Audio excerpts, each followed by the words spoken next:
Have you ever wondered how I create my black croc texture? Watch and learn how I created this beautiful accent wall. Grab your trowel and let's get into it. First, paint your base coat using black flat paint. One coat will get you great coverage. Now grab those croc stencils. Remember, bigger is better. Trowel a thin coat of the croc texture through the stencil onto the wall. The anticipation builds as you lift that stencil away. It's like unwrapping a surprise gift. Keep going. Fill in the entire surface until the croc texture completely covers the wall. Imagine the room transforming into a chic jungle hideaway. Next, grab your palm sander armed with 220 grit sandpaper. Gently sand the texture.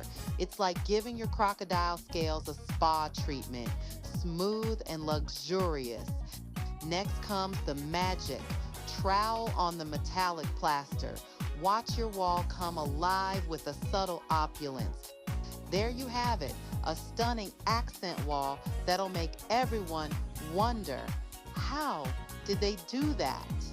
So go ahead, channel your inner artist, and let the croc texture take center stage.